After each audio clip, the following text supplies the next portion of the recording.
Hi అండి, welcome back to our channel Banu కిచెన్కు స్వాగతం.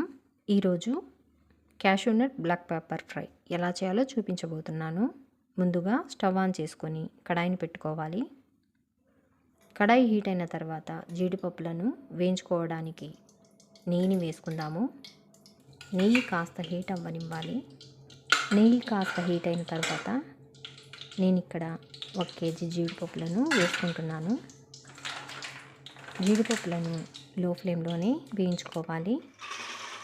లో ఫ్లేమ్లో వేయించుకుంటే జీడిపప్పులు లోపల కూడా బాగా వేగుతాయి. హై ఫ్లేమ్లో పెట్టి వేయించుకోకూడదు. హై ఫ్లేమ్లో పెట్టి వేయించుకుంటే జీడిపప్పులు కడాయిలో వేసిన వెమ్మటే మాడిపోతాయి. నెయ్యి కాస్త కరుగుతున్నప్పుడు వేసుకుంటే ఇంకా బాగా వేయించుకోవచ్చు. జీడిపప్పులు వేయించేటప్పుడు కలుపుతూనే వేయించుకోవాలి. కలపడం ఆపామంటే జీడిపప్పులు మాడిపోతాయి. ఇది గుర్తుంచుకోవాలి. చూడండి, ఇంకా నేను లో ఫ్లేమ్లో పెట్టి జీడిపప్పులను వేయించుకుంటున్నాను. ఇలా వేయించుకుంటే జీడిపప్పులు వేగినప్పుడు జీడిపప్పుల కలర్ చూస్తుంటే అన్ని జీడిపప్పుల కలర్ సమానంగా ఉంటుంది. చూడండి, జీడిపప్పుల కలర్ గోల్డెన్ బ్రౌన్ కలర్లోకి వచ్చేసాయి. చూడండి, జీడిపప్పుల కలర్ సమానంగా ఎంత బాగా వచ్చిందో. ఇలా అన్ని జీడిపప్పులు తీసేసుకున్న తర్వాత ఇప్పుడు ఇందులోనే కరివేపాకుని వేసుకొని వేయించుకుంటున్నాను. కరివేపాకులు వేగిపోయాయి. కరివేపాకును తీసేసుకుంటున్నాను. ఇప్పుడు స్టవ్ ఆపేసుకోవాలి.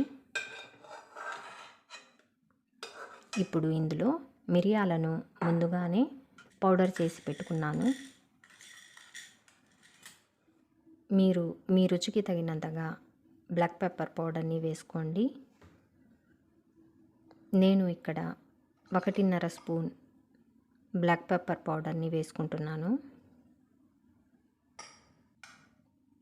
ఇప్పుడు ఇందులోనే రుచికి సరిపడినంత సాల్ట్ని వేసుకుంటున్నాను.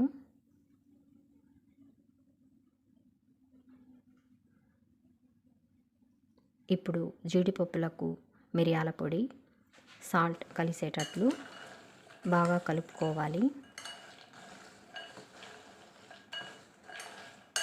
చూడండి, జీడిపప్పుల కలర్ ఎంత బాగా వచ్చిందో.